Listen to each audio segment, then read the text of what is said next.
Polity syllabus, భారత రాజ్యాంగం యొక్క సిలబస్ ఎలా ఉంటుంది అంటే, ఫస్ట్ రాజ్యాంగం మనకు ఉనికిలోకి రావడానికి, రాజ్యాంగం మనకు తయారవ్వడానికి, ఆ డ్రాఫ్ట్ తయారవ్వడానికి మనకి దాని యొక్క చారిత్రక నేపథ్యం తెలియాలి. అంటే historical perspective of the Indian constitution అంటాం. మనకు 1773లో కంపెనీస్ చట్టాలు వచ్చాయి. మనకి కంపెనీ చట్టాలు అంటే బ్రిటిష్ ఈస్ట్ ఇండియా కంపెనీ అంటాం మనం దాన్ని. బ్రిటిష్ ఈస్ట్ ఇండియా కంపెనీ భారతదేశాన్ని పరిపాలించడం మొదలుపెట్టిన తర్వాత రెగ్యులేటింగ్ చట్టం, పిట్స్ చట్టం, కంపెనీస్ చట్టం, చార్టర్స్ చట్టం, కౌన్సిల్స్ చట్టం అని చెప్పి ఇలా డిఫరెంట్ చట్టాలు తీసుకురావడం జరిగింది. దాని తర్వాత 1909లో చాలా వరకు చాలా ఎగ్జామ్స్లలో అడుగుతున్న క్వశ్చన్ ఇది. 1909లో మార్లే మింటో చట్టం అంటే ముస్లింలకి సపరేట్ ఎలక్టోరేట్స్ అన్నట్టు, వాళ్ళకి సపరేట్ నియోజకవర్గాలు కేటాయించి వాళ్ళకి సపరేట్ వారికి మాత్రమే ఒక రిజర్వేషన్ టైప్లో ఇచ్చినటువంటి ఈ చట్టం మార్లే మింటో చట్టం, ఒక ల్యాండ్ మార్క్ వాటర్ షెడ్ చట్టం అంటాం దీన్ని. అదేవిధంగా 1919లో వచ్చినటువంటి మాంటేగ్ చెమ్స్ఫర్డ్ చట్టం అంటే మనకి శాసనసభలో 2 హౌసెస్ విభజించబడ్డాయి అన్నట్టు. అంటే ఒకటి శాసన మండలి, ఒకటి శాసనసభలాగా డిఫరెన్షియేషన్, డివిజన్ ఆఫ్ పవర్స్ అనేది చేయబడింది అన్నట్టు మాంటేగ్ చెమ్స్ఫర్డ్ చట్టం ద్వారా.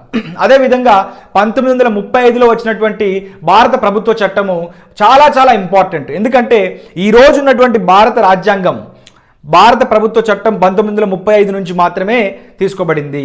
దాంతోపాటు ఈ భారత రాజ్యాంగాన్ని వివిధ రకాలైనటువంటి రాజ్యాంగాల నుంచి దీన్ని గ్రహించడం జరిగింది.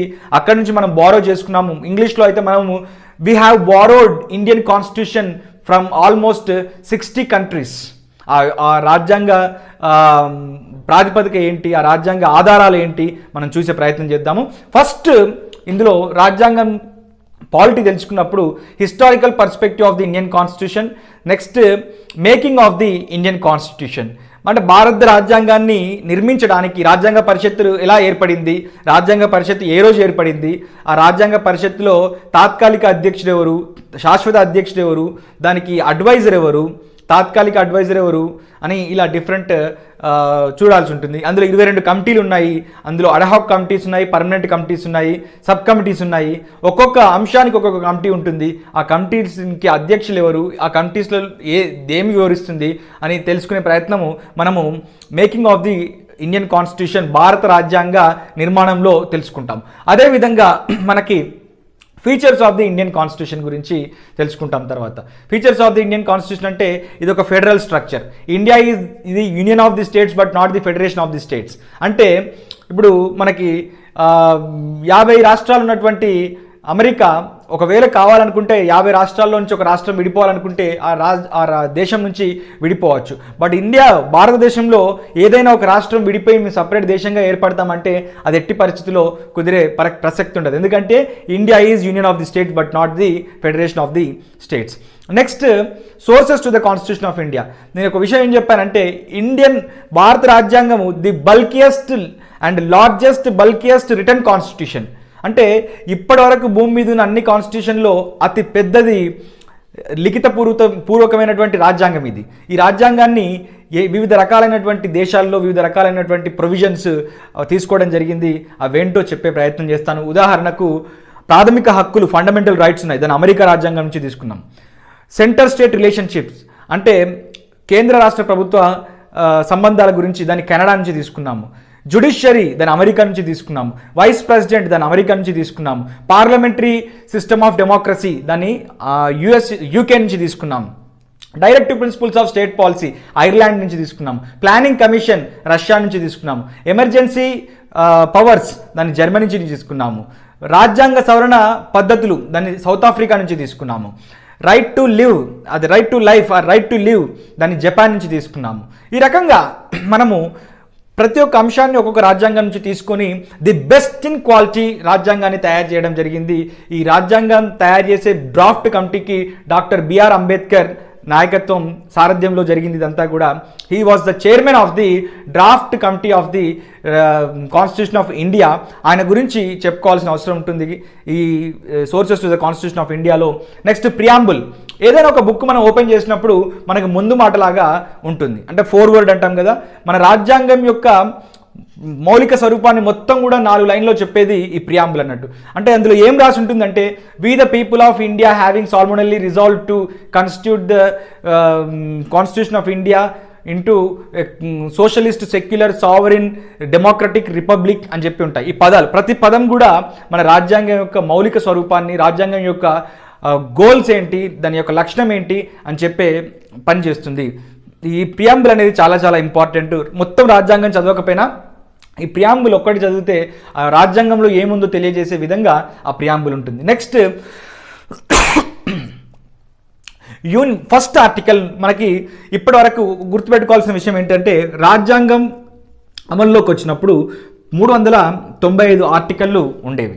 మొత్తం 395 నెంబర్డ్ ఆర్టికల్స్, ఇప్పటికి కూడా 395 నెంబర్డ్ ఆర్టికల్సే ఉన్నాయి. 395 ఆర్టికల్స్, 8 షెడ్యూల్స్, 22 పార్ట్స్, కంప్లీట్గా అన్ని 22 పార్ట్స్. బట్ ఇప్పుడు ఇవి ఎన్నైనాయి అంటే 448 ఆర్టికల్స్ అయినాయి. ఇవి ఇంకో 4 యాడ్ అయ్యి 12 షెడ్యూల్స్ అయ్యాయి. ఇప్పుడు 2 పార్ట్స్ యాడ్ అయ్యి 24 పార్ట్స్ అయ్యాయి. 24 భాగాలు, 12 షెడ్యూళ్ళు, 448 ఆర్టికల్లు. కానీ నెంబర్డ్ ఆర్టికల్ మాత్రం 395 ఆర్టికల్స్ మాత్రమే ఉన్నాయి. కంప్లీట్గా ఇప్పుడు ప్రస్తుతం ఉన్న రాజ్యాంగం ఇది. అందులో మొట్టమొదటి ఆర్టికల్ దేని గురించి చెప్తుందంటే, భారత భూభాగం గురించి, భారత యూనియన్ గురించి చెప్తుంది. అందుకే ఇక్కడ రాశాను చూడండి, union of India and territory of India అని రాశాను. ఆర్టికల్ 1 నుంచి ఆర్టికల్ 4 వరకు ఇదే తెలియజేస్తుంది. అప్పుడు హైదరాబాద్ రాష్ట్రం నుంచి తెలంగాణ ప్రాంతాన్ని విడదీసి ఆంధ్ర రాష్ట్రంతో కలపడం కానీ, లేకపోతే మళ్ళీ ఆంధ్రప్రదేశ్ రాష్ట్రం ఏర్పడిన తర్వాత ఆంధ్రప్రదేశ్ రాష్ట్రం నుండి తెలంగాణ రాష్ట్రాన్ని, ఆంధ్రప్రదేశ్ రాష్ట్రాన్ని విడదీయడం కానీ ఈ ఆర్టికల్స్లో భాగంగానే జరుగుతుంటుంది. అంటే రాష్ట్రాల పునర్విభజన, రాష్ట్రాల పేర్ల మార్పు, రాష్ట్రాల సరిహద్దుల మార్పు, ఇవి ఏవి జరిగినా కూడా ఈ ఆర్టికల్స్ ప్రకారమే జరుగుతుంది. ఉదాహరణకు పోలవరం నుండి మనకు 6 మండలాలు, 7 మండలాలు మనకు ఆంధ్రప్రదేశ్కి ఇవ్వడం జరిగింది. ఆంధ్రప్రదేశ్ మండలాలను అందులో కలపడానికి ఈ ఆర్టికల్స్ ప్రకారమే జరుగుతూ ఉంటుంది. నెక్స్ట్ సిటిజన్షిప్, ఆర్టికల్ 5 నుంచి 11 వరకు సిటిజన్షిప్. ఈ సిటిజన్షిప్ని మనము యూకే నుంచి తీసుకున్నాము. సింగిల్ యూనిటరీ సిటిజన్షిప్ ఉంటుంది. అమెరికా లాగా డబుల్ డ్యూయల్ సిటిజన్షిప్ ఉండదు. అక్కడ అమెరికాలో ఎలా ఉంటుంది సిటిజన్షిప్ అంటే, రాష్ట్రాలకు వేరే సిటిజన్షిప్ ఉంటుంది, దేశానికి వేరే సిటిజన్షిప్ ఉంటుంది. అక్కడ డ్యూయల్ సిటిజన్షిప్ ఉంటుంది. ఇక్కడ సిటిజన్షిప్, పౌరసత్వము, ఇది 5 to 11 ఆర్టికల్స్ తెలియజేస్తుంది. అసలు భారతదేశ పౌరుడు అంటే ఎవరు? ఈ భూమి మీద పుట్టినవాడా, లేకపోతే ఈ భూమి మీద పుట్టి అమెరికా లాంటి దేశాల్లో సెటిల్ అయిన వాళ్ళ పిల్లలు కూడా భారతదేశ పౌరులు అవుతారా అని చెప్పే ప్రయత్నం ఇందులో జరుగుతుంది. నెక్స్ట్ ఫండమెంటల్ రైట్స్, భారత రాజ్యాంగానికి ఆత్మ వంటిది ఫండమెంటల్ రైట్స్. భారత రాజ్యాంగానికి ఒక గుండెకాయ లాంటిది ఫండమెంటల్ రైట్స్. ప్రతి ఒక్కరు తెలుసుకోవాల్సింది ఈ ఫండమెంటల్ రైట్స్, వారి హక్కులు ఏంటి అని చెప్పి. ఒక వ్యక్తిని మనం దూషించినా కొట్టినా కూడా మనకి ఫండమెంటల్ రైట్స్ కనుక తెలిసినప్పుడు, ఆ కొట్టినప్పుడు, దూషించినప్పుడు, వాళ్ళ మీద దాడి చేసినప్పుడు ఈ ఫండమెంటల్ రైట్స్ తెలిసినప్పుడు, అరే నాకు ఆ హక్కు లేదు కదా అనే విషయాన్ని మనం తెలుసుకుంటాము. ఫండమెంటల్ రైట్స్ అనేది ప్రతి ఒక్క మానవుడు తెలుసుకోవాలి. మనిషిగా పుట్టిన ప్రతి ఒక్కరికి హ్యూమన్ రైట్స్ ఎట్లా ఉంటాయో ఆ హ్యూమన్ రైట్స్ని కన్ఫర్మ్ చేసేవి ఫండమెంటల్ రైట్స్. అంటే ఆ హ్యూమన్ రైట్స్కి ఒక లీగాలిటీ ఇచ్చేవి ఫండమెంటల్ రైట్స్ అన్నట్టు. Next directive principles of state policies. ఈ directive principles of state policies article 36 నుంచి 51 వరకు ఉంటాయి. ఫండమెంటల్ రైట్స్ ఆర్టికల్స్ ఏమో 12 నుంచి 35 వరకు ఉంటాయి. అందులో ఆర్టికల్ 32 చాలా చాలా ఇంపార్టెంట్. బాబాసాహెబ్ అంబేద్కర్ ఏమన్నాడంటే, ఆర్టికల్ 32 ఈ ఫండమెంటల్ రైట్స్కి ఆత్మ వంటిది. This is the heart and soul of the constitution or heart and soul of the fundamental rights అని చెప్పి బాబాసాహెబ్ అంబేద్కర్ దీన్ని అభివర్ణించడం జరిగింది. ఎందుకు అంటే, రాజ్యాంగ పరిహారపు హక్కులు అంటాము. ఇందులో మనకు రిట్స్ ఉంటాయి.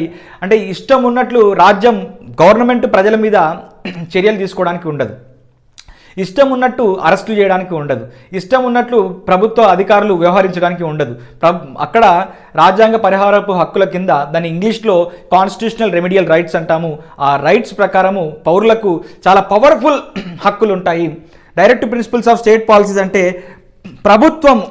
ప్రభుత్వము ఎలా దేశాన్ని డెవలప్ చేయబోతుంది, ఎలా దేశాన్ని డెవలప్ చేయాలి అని చెప్పి ప్రభుత్వానికి గైడ్ లైన్స్ ఇచ్చే ప్రక్రియ అన్నట్టు ఇదంతా ప్రాసెస్. ఆర్టికల్ 36 నుంచి 51 వరకు.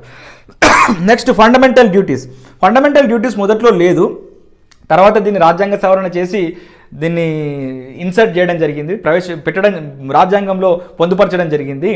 ఈ ఫండమెంటల్ డ్యూటీస్ ఏంటి అంటే, ప్రతి పౌరుడు హక్కులను మాత్రమే అడిగితే ఎలా, ప్రతి పౌరుడికి హక్కులతో పాటు బాధ్యతలు కూడా ఉండాలి కదా అని చెప్పి ఈ ఫండమెంటల్ డ్యూటీస్ని రష్యా రాజ్యాంగం నుంచి, అప్పట్లో యుఎస్ఎస్ఆర్, ఆ రష్యా రాజ్యాంగం నుంచి తీసుకోవడం జరిగింది article 51A.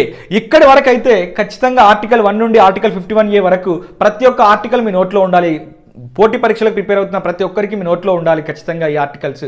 Next union government, కేంద్ర ప్రభుత్వం. కేంద్ర ప్రభుత్వంలో మనకి యూనియన్ లెజిస్లేచర్ ఉంటుంది, జ్యుడిషియరీ ఉంటుంది, ఎగ్జిక్యూటివ్ ఉంటుంది.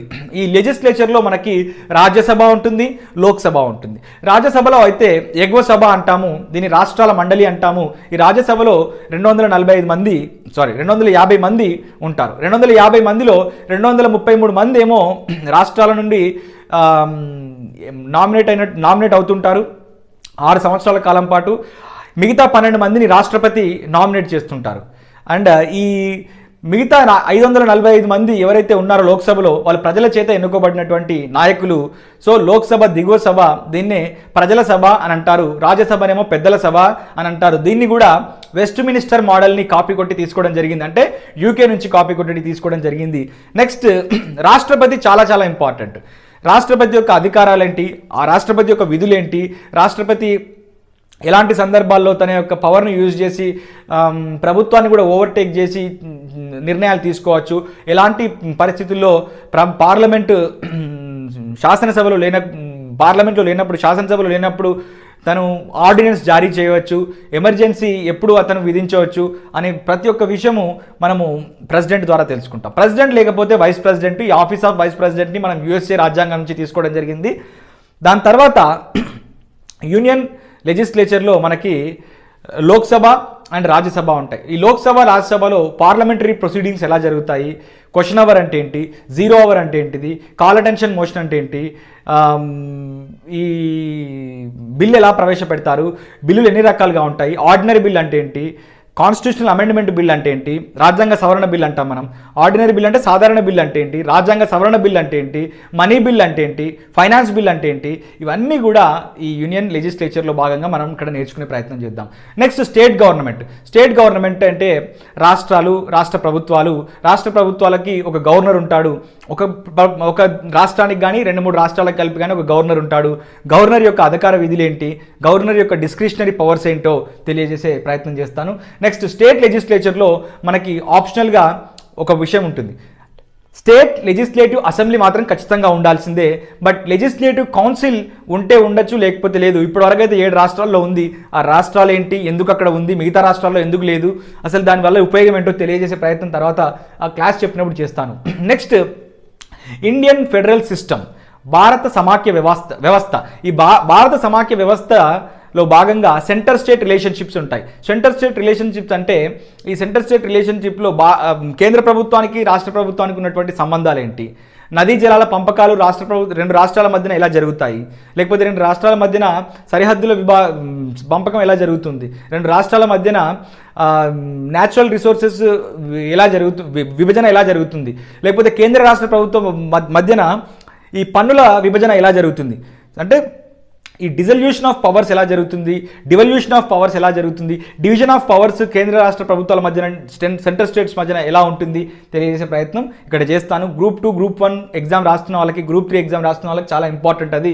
Next local self governments. మనకి లోకల్ సెల్ఫ్ గవర్నమెంట్స్లో 2 రకాలుగా ఉంటాయి. ఒకటేమో గ్రామీణ ప్రాంతాల్లో పంచాయత్ రాజ్ వ్యవస్థ ఉంటుంది, మనకి పట్టణ ప్రాంతాల్లో, నగర ప్రాంతాల్లో మనకి మున్సిపాలిటీ వ్యవస్థ ఉంటుంది. 73వ రాజ్యాంగ సవరణ ప్రకారము పంచాయత్ రాజ్ ఇన్స్టిట్యూషన్స్, 74 రాజ్యాంగ సవరణ ప్రకారము మనకి మున్సిపాలిటీస్ ఉంటాయి, నగర పంచాయతీలు. ఆ నగర పంచాయతీల గురించి, మున్సిపాలిటీస్ గురించి, మున్సిపల్ కార్పొరేషన్స్ గురించి అందులో చెప్పే ప్రయత్నం చేస్తాను. అండ్ కాన్స్టిట్యూషనల్ అమెండింగ్ ప్రొసీజర్, భారత రాజ్యాంగాన్ని సవరణ చేయాలంటే ఇప్పటివరకు భారత రాజ్యాంగ సవరణ 100కు పైన సార్లు సవరణ చేయబడింది. అంటే రాజ్యాంగ సవరణ పద్ధతులు ఎన్ని రకాలుగా ఉంటాయి, దాంట్లో సింపుల్ మెజారిటీతో చేసే సవరణ ఎలా ఉంటుంది, స్పెషల్ మెజారిటీ అంటే ఏంటి, స్పెషల్ మెజారిటీతో చేసే సవరణ ఎలా ఉంటుంది, స్పెషల్ మెజారిటీ ప్లస్ సగానికంటే ఎక్కువ రాష్ట్రాల యొక్క అంగీకారంతో చేసే సవరణ ఎలా ఉంటుంది, ఆర్టికల్ 368 ఈ రాజ్యాంగ సవరణ పద్ధతుల గురించి ఏం చెప్తుంది. ఈ రాజ్యాంగ సవరణ పద్ధతిని మనం సౌత్ ఆఫ్రికా నుంచి తీసుకోవడం జరిగింది. దాన్ని మొత్తం కూడా క్షుణ్ణంగా చెప్పే ప్రయత్నం చేస్తాను. Next emergency powers. ఆర్టికల్ 52 నుండి 360 వరకు పొందుపరచడం జరిగింది. ఈ ఆర్టికల్ 352 అంటే ఆర్టికల్ 352 జాతీయ అత్యవసర పరిస్థితి గురించి తెలియజేస్తుంది. దానికి 4 కలిపారనుకోండి, రాష్ట్రంలో విధించబడినటువంటి ప్రెసిడెంట్ రూల్ గురించి తెలియజేస్తుంది. అంటే రాష్ట్రాలలో విధించబడినటువంటి కాన్స్టిట్యూషనల్ ఎమర్జెన్సీ గురించి తెలియజేస్తుంది. దానికి 4 యాడ్ చేశారనుకోండి 360 అవుతుంది. 352కి 4 యాడ్ చేస్తే 356. 356 దేని గురించి తెలియజేస్తుంది? మనకి స్టేట్లో విధించేటువంటి ప్రెసిడెంట్ రూల్ గురించి, రాష్ట్రపతి పాలన గురించి తెలియజేస్తుంది. ఆ 356కి 4 యాడ్ చేస్తే 360 అవుతుంది. ఆ 360 దేని గురించి తెలియజేస్తుంది అంటే ఫైనాన్షియల్ ఎమర్జెన్సీ గురించి, ఆర్థిక అత్యవసర పరిస్థితి గురించి తెలియజేస్తుంది. ఇప్పటివరకు భారతదేశంలో ఆర్థిక అత్యవసర పరిస్థితి రాలేదు. అది క్షుణ్ణంగా చెప్పే ప్రయత్నం చేస్తాను. నెక్స్ట్, భారత రాజ్యాంగంలో చాలా కీలకమైనటువంటి అంశాలు ఏంటంటే రాజ్యాంగపరమైనటువంటి పదవులు, పరమైనటువంటి ఆఫీసెస్ అంటాం మనం, సంస్థలు. ఈ సంస్థలు ఏముంటాయంటే మనకి election commission of India, comptroller and auditor general of India, UPSC, లేకపోతే state SPSC and attorney general of India, advocate general of India, finance commission, ఇలాంటివి ఉంటాయి. దాంతోపాటు ఎక్స్ట్రా కాన్స్టిట్యూషనల్ ఆఫీసెస్ ఉంటాయి, అంటే రాజ్యాంగేతర పదవులు ఉంటాయి. ఈ రాజ్యాంగేతర పదవులు ప్లానింగ్ కమిషన్ కావచ్చు, నీతి ఆయోగ్ కావచ్చు, BC SC ST minority commissions కావచ్చు. ఇలాంటి కమిషన్స్ ఏంటో చెప్పే ప్రయత్నం చేస్తాను. అండ్ ఫైనల్గా జ్యుడిషియరీ అనేది చాలా చాలా ఇంపార్టెంట్. ఈ జ్యుడిషియరీ ఆర్టికల్ 124 ప్రకారము సుప్రీంకోర్టు గురించి తెలియజేస్తుంది. ఆర్టికల్ 214 ప్రకారము రాష్ట్రాల్లో ఉండే హైకోర్టు గురించి తెలియజేస్తుంది. ఈ జ్యుడిషియరీ అనేది ప్రతి ఒక్కరు తెలుసుకోవాలి. ఎందుకంటే న్యాయ వ్యవస్థకి ఒక హైరార్కీ లైన్ ఉంటుంది. Supreme court, high court, district sessions court, munsif court, additional metropolitan courts, ఇలా ఒక హైరార్కీ ఉంటుంది. ఆ హైరార్కీ ద్వారా ఎలా ఆపరేట్ అవుతుందో తెలుసుకునే ప్రయత్నం మనం జ్యుడిషియరీలో చేస్తాము. దీంతో పాటు ఇప్పటివరకు నేను చెప్పాను 12 షెడ్యూల్స్ ఉన్నాయని చెప్పాను కదా. ఈ ఫీచర్స్ ఆఫ్ ఇండియన్ కాన్స్టిట్యూషన్లో రాజ్యాంగం యొక్క ముఖ్య అంశాల్లో ఈ 12 షెడ్యూల్స్ ఏంటో చెప్పే ప్రయత్నం చేస్తాను. Thank you for giving this opportunity.